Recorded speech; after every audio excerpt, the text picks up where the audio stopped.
News Marathi 24/7 नवा भारत नवा विचार। अनुसूचित जमाती आरक्षणामध्ये धनगर समाजाचे समायोजन करू नये या मागणीसाठी एकलव्य संघटनेकडून जालनामध्ये धरणे आंदोलन करण्यात आले।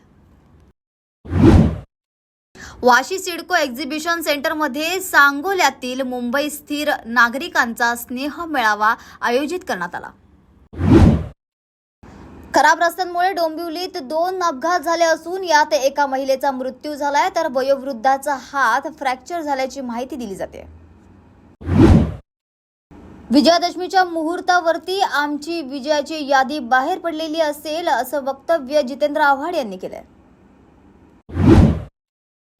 चंद्रपूर जिल्हा महिला काँग्रेस अध्यक्षा नम्रता ठेमसकर यांनी आज आपल्या पदाचा राजीनामा दिला असून कार्यकर्त्यांनी फक्त खुर्च्या सतरंजा उचलायच्या का असा सवाल त्यांनी यावेळी उपस्थित केला। अमित शहा भारतीय जनता पार्टीचे प्रेरणास्त्रोत आहेत। महायुती जिंकण्यासाठी त्यांनी मार्गदर्शन केले असं वक्तव्य प्रसाद लाड यांनी केलं। भाजपचा नेता मुंबईच्या गल्ली बोळात जाऊन महायुतीचा प्रचार करणार आहे असं वक्तव्य आमदार प्रवीण दरेकर यांनी केलंय। शेतकऱ्यांचे प्रश्न निकाली काढण्यात यावे या मागणीसाठी कळंब येथे महाविकास आघाडीच्या वतीने जनआक्रोश मोर्चा काढण्यात आला।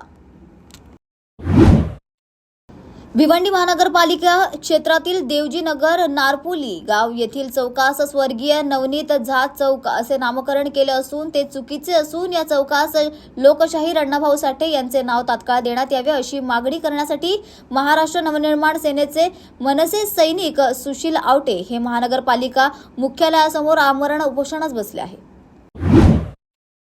महायुतीचे नेते महाराष्ट्राच्या स्वाभिमानी जनतेला घाबरले आहेत असा टोला रोहित पवार यांनी लगावलाय। जालना मेडिकल कॉलेज हे महायुती सरकारच्या प्रयत्नांनी मिळालं आहे असा दावा अर्जुन खोतकर यांनी केलाय। ठाण्यामधील वर्तक नगरमध्ये तिरुपती बालाजी मंदिरात शारदीय नवरात्रोत्सव साजरा करण्यात आला असून सन्मान युवा प्रतिष्ठानचे यंदा रौप्य महोत्सव वर्ष साजरा करण्यात आले। राज्यातील नवीन 8 शासकीय वैद्यकीय महाविद्यालयात लवकरच प्रवेश प्रक्रिया सुरू होणार अशी माहिती प्रतापराव जाधव यांनी दिली आहे। जालना येथे मेडिकल कॉलेजची मान्यता मिळाली आहे मात्र या मेडिकल कॉलेजमुळे जालन्यात श्रेयवादाची लढाई सुरू झाली आहे। विद्यमान काँग्रेस आमदार कैलास गोरंट्याल यांनी या महाविद्यालयाचे सर्व श्रेय माझेच असल्याचा दावा केलाय। केशवराव भोसले नाट्यगृह पुनर्बांधणीसाठी 25 कोटींचा निधी मंजूर झाला असून यामुळे कलाप्रेमी आनंदित झाल्याचे पाहायला मिळते। नवरात्रोत्सव एका दिवसावर आल्याने बाजारात आकर्षक दुर्गा मातेच्या मूर्त्या विक्रीसाठी दाखल झाल्यात। केंद्रीय मंत्री प्रतापराव जाधव यांच्या उपस्थितीत बुलढाण्यात आयुष्यमान संवाद मेळाव्याचे आयोजन करण्यात आले। जगदंबा मातेच्या यात्रोत्सवासाठी व्यवस्थापन सज्ज झालं असून नवरात्रोत्सवात भाविकांना दर्शनास 24 तास मंदिर खुले असणार आहे। सध्या राज्यभर परतीच्या पावसाला सुरुवात झाली असून त्यामुळे शेतकऱ्यांच्या तोंडाशी आलेल्या पिकाचं मोठ्या प्रमाणात नुकसान झालंय। युवा सेनेचा युवा महाराष्ट्र संवाद कार्यक्रम आज साकीनाक्यात पार पडला असून या कार्यक्रमाला युवा सेनेचे कार्याध्यक्ष पूर्वेश सरनाईक, आमदार दिलीप लांडे आणि राज्य कार्यकारिणी सदस्य प्रयाग लांडे यांनी उपस्थित राहून युवा सैनिकांना मार्गदर्शन केले।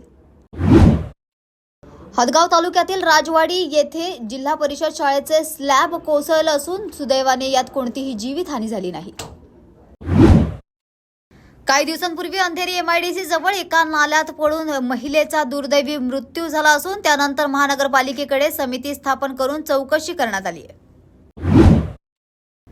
जागतिक ज्येष्ठ नागरिक दिनानिमित्त विष्णुदास भावे नाट्यगृह येथे नवी मुंबई महानगरपालिकेच्या वतीनं ज्येष्ठ नागरिकांच्या विविध कलागुण दर्शनपर कार्यक्रमांचे सादरीकरण करण्यात आले।